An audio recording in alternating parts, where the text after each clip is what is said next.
What is which T code you're using for single screen entry అన్నప్పుడు then మనం ఏం చూసుకోండి ఇక్కడ ఇదనమాట టీ కోడ్. సో FB50 ఇక్కడ ఏంటి అంటే మనం మల్టిపుల్ స్క్రీన్స్ అప్లై చేయాల్సిన అవసరం లేదు. జస్ట్ మనకి ఏంటంటే ఈ సింగిల్ స్క్రీన్లోనే మనం లైన్ ఐటమ్స్ అనేది నేనే మెన్షన్ చేసుకోవచ్చు. ఓకేనా. దెన్ ఇక్కడ చూడండి document date, posting date. If in case company code change చేసుకోవాలనుకోండి ఇక్కడ మనకి కంపెనీ కోడ్ ఆప్షన్ ఉంది కదా, సో ఆ కంపెనీ కోడ్ మీద క్లిక్ చేస్తాం. సో ఇక్కడ కంపెనీ కోడ్ సెలెక్ట్ చేసేసుకొని దెన్ మనం చేంజ్ చేసుకుంటాం. ఓకేనా. ఇక్కడ చూసుకుంటే మీకు నార్మల్గా మనం ఎంట్రీ పోస్ట్ చేసే ముందు టోటల్ డెబిట్ ఉంది చూసారా, సో 0 చూపిస్తుంది ఇక్కడ. ఓకేనా. ఇప్పుడు నేను ఇక్కడ డాక్యుమెంట్ డేట్ ఇస్తున్నాను. అగైన్ నేను రెంట్ పేడ్ తీసుకుంటున్నాను. రెంట్ పేడ్కి ఏంటండి రెంట్ అకౌంట్, సో ఈ GL అకౌంట్ తీసుకున్నాను. నెక్స్ట్ డాక్యుమెంట్ డేట్ అండి. ఇక్కడ నార్మల్ కింద మనకి పోస్టింగ్కి 40 మెన్షన్ చేయాల్సి వచ్చేది, అది మల్టిపుల్ స్క్రీన్స్లో వర్క్ చేసేటప్పుడు. ఇక్కడ ఏంటి అంటే ఆటోమేటిక్గా డెబిట్ కాలము క్రెడిట్ కాలం ఉంటుంది, సో ఆటోమేటిక్గా డెబిట్ తీసేసుకోవచ్చు మనం.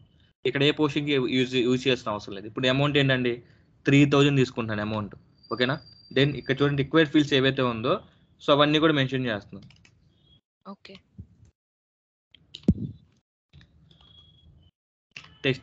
టెస్ట్ ఇవ్వాలి ఇక్కడ మళ్ళీ. ఓకేనా. రెంట్ పేడ్,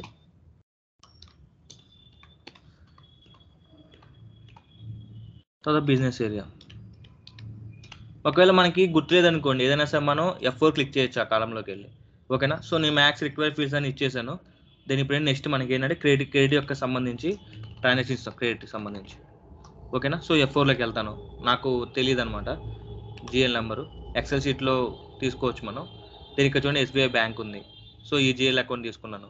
సో ఇప్పుడు క్రెడిట్ కాబట్టి సో నేను క్రెడిట్ సెలెక్ట్ చేసుకుంటాను. దెన్ మనకి ఆల్రెడీ సింగిల్ స్క్రీన్ కాబట్టి 3000. ఓకేనా. దెన్ మనకి వ్యాలిడేట్,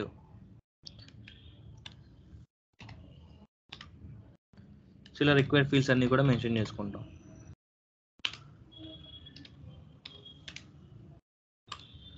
ఓకేనా. దీన్ని ఇప్పుడు చూసుకుంటే ఏంటి అంటే ఇక్కడ చూడండి అండి నార్మల్గా మనకి టోటల్ డెబిట్ డేటా క్రెడిటర్ ఉంది కదా అమౌంట్ ఇన్ఫర్మేషన్లో, ఇక్కడ మనకి ఇచ్చేసాము 2. సో నేను ఎంటర్ క్లిక్ చేస్తాను. ఎంటర్ క్లిక్ చూడండి ఇందా 0 చూపించింది, ఆటోమేటిక్ ఇక్కడ మనకి బ్యాలెన్స్ చూపిస్తుంది INR. సో ఇప్పుడు ఏం చేస్తాను నేను, సో ఎంట్రీ చెక్ చేసుకుంటాను. ఇక్కడ డాక్యుమెంట్లోకి వెళ్తాను, దీన్ని సిమ్యులేట్ చేసుకుంటాను, అంటే సేవ్ చేసే ముందు. ఇక్కడ మనం ఎక్కడ కూడా పోస్టింగ్కి ఇవ్వలేదండి కదా. ఇక్కడ చూడండి ఆటోమేటిక్గా మనకి డెబిట్ క్రెడిట్ చూపించకుండా పోస్టింగ్కి తీసుకుంది. అంటే ఏంటి 40 అని మనకి పోస్టింగ్కి చూపించిందంటే ఆ డెబిట్ కింద కన్సిడర్ చేస్తాం. ఓకేనా. నెక్స్ట్ 50 అని చూపించింది అంటే అది క్రెడిట్ కింద తీసుకుంటాం. ఓకేనా. ఇప్పుడు చూడండి మన అక్కడ ఇందాక ఈ టీ కోడ్లో ఎంట్రీ పోస్ట్ చేసేటప్పుడు మనం ఎక్కడ కూడా పోస్టింగ్కి మెన్షన్ చేయలేదు, ఓన్లీ మనం ఏం మెన్షన్ చేసామండి డెబిట్ క్రెడిటే మనం సెలెక్ట్ చేసుకున్నాం. ఇక్కడ చూస్తే మనకి నార్మల్గా ఇక్కడ ఏం చూపించాలంటే ఇప్పుడు రిపోర్ట్ చూసుకునేటప్పుడు డెబిట్ అని క్రెడిట్ అని చూపించాలి, కానీ ఇక్కడ ఏం చూపిస్తుంది పోస్టింగ్ కీస్ అని చూపిస్తుంది. ఓకేనా. దీని రెంట్ అకౌంట్ అన్నట్టు SBI బ్యాంక్ అకౌంట్. ఇక్కడ చూసుకుంటే ఇంకో విధంగా మనం ఎలా చెక్ చేసుకోవచ్చు అంటే డెబిట్కి ఏంటి అంటే ప్లస్ బ్యాలెన్స్ చూపిస్తుంది, క్రెడిట్కి వచ్చేసరికి మనకి ఇలా మైనస్ ఉంది కదండి, పక్కన చూస్తే ఇది మైనస్ అనమాట, సో ఇది క్రెడిట్ అన్నట్టు. ఇలా కూడా మనం ఐడెంటిఫై చేసుకోవచ్చు. ఓకేనా. దెన్ సేవ్ అండి. సేవ్ చేస్తే ఏమవుతుంది డాక్యుమెంట్ నెంబర్ జనరేట్ అయింది. ఇది మనం ఎక్సెల్ షీట్లో మెన్షన్ యాడ్ చేసి దెన్ క్లయింట్కి పంపిస్తే క్లయింట్ ఎలా చెక్ చేసుకుంటారు, డిస్ప్లేకి ఎంట్రీ ఏంటి అండి ఇందా చెప్పుకున్నాం FB03. ఓకేనా. FB03 ఆ డాక్యుమెంట్ నెంబర్ ఎక్సెల్ షీట్లో మెన్షన్ చేస్తాం కదా. సో ఇప్పుడు ఎవరైతే చెక్ చేస్తున్నారో సో వాళ్ళు ఏం చేస్తారు అంటే ఆ FB03లోకి వెళ్ళి వాళ్ళు ఇచ్చిన ఇన్ఫర్మేషన్ మనం కరెక్ట్గా పోస్ట్ చేసామా లేదా అని చేసి తెలుసుకోవడం కోసం ఈ డాక్యుమెంట్ నెంబర్కి వస్తుంది. Then enter, document number mention చేస్తే ఓకే అంతా పర్ఫెక్ట్. ఇంకా డీప్గా చూడాలి అంటే డబుల్ క్లిక్ ఇచ్చేసి బిజినెస్ ఏరియా ఏంటి వ్యాలిడేట్ ఇవన్నీ కూడా చెక్ చేసుకోవచ్చు. ఇదండి ఎంట్రీ పోస్టింగ్ F.02కి FB01కి FB50కి డిఫరెన్సెస్. ఓకేనా. Any doubts?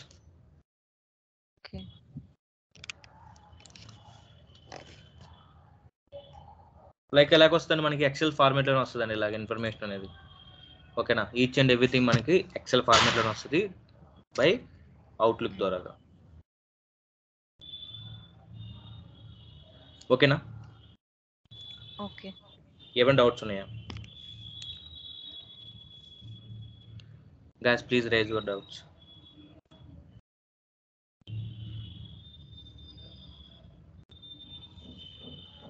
ఓకేనా. నెక్స్ట్ ఏంటి అంటే మనం ఒక ఎంట్రీని పోస్ట్ చేసిన తర్వాత డిస్ప్లే కూడా చెక్ చేసాం. డిస్ప్లే డాక్యుమెంట్ నెంబర్ డిస్ప్లేకి ఎంట్రీ టీ కోడ్ ఏంటి అండి, FB03 కదా. సో ఇప్పుడు ఏంటి అండి FB03. నెక్స్ట్ ఏంటి FB02 అంటే చేంజ్ అండి. అంటే ఒక ఎంట్రీ పోస్ట్ అయిన తర్వాత దాంట్లో మనం ఏమైనా మోడిఫికేషన్ చేయాలి అంటే we are using FB02 T code అండి, FB02. ఓకేనా. ఎప్పుడైనా చూసుకోండి మన ఎస్ఏబిలో ఎలాగుంటుంది అంటే ప్యాటర్న్ ఎంట్రీ పోస్ట్ చేయాలంటే 1తో స్టార్ట్ అవుతుంది. ఏమైనా ఎడిట్ కానీ చేంజెస్ కానీ చేయాలి అంటే 2తో ఉంటుంది. ఓకేనా. ఇప్పుడు ఫర్ ఎగ్జాంపుల్ మనం డిస్ప్లే చేసుకోవాలంటే 3తో ఉంటుంది. ఓకే, అర్థమైందండి. 1 సిరీస్ వచ్చింది అనుకో, లాస్ట్లో 1 వచ్చింది అనుకోండి, దీన్ని మనం ఏం కన్సిడర్ చేయాలి, పోస్టింగ్ అన్నట్టు. మ్యాక్స్ పోస్టింగ్ అని కన్సిడర్ చేస్తాం. చివరి 2 వచ్చింది అనుకోండి, చేంజింగ్ అని కన్సిడర్ చేస్తాం. 3 వస్తే డిస్ప్లే. ఇప్పుడు చూడండి ప్యాటర్న్లో FB01 పోస్టింగ్, FB03 డిస్ప్లే. ఓకేనా. FB02 changing. ఓకేనా. ఇక్కడ మీరు చూసుకుంటే FB03 ఎలాగైతే మనకి ఫీల్డ్స్ ఉన్నాయో సో అలాగే మనకి ఈ చేంజింగ్ ఆప్షన్ కూడా కనిపిస్తుంది. ఓకేనా. దీన్ని నేను ఎంటర్ క్లిక్ చేస్తాను. ఓకేనా. FB03 ఏవైతే ఫీల్డ్స్ ఉన్నాయో సో అవి మనకి ఇక్కడ చూపిస్తుంది. So enter. ఓకేనా. చూపిస్తాను చూడండి FB03 కూడా. FB03. ఓకేనా.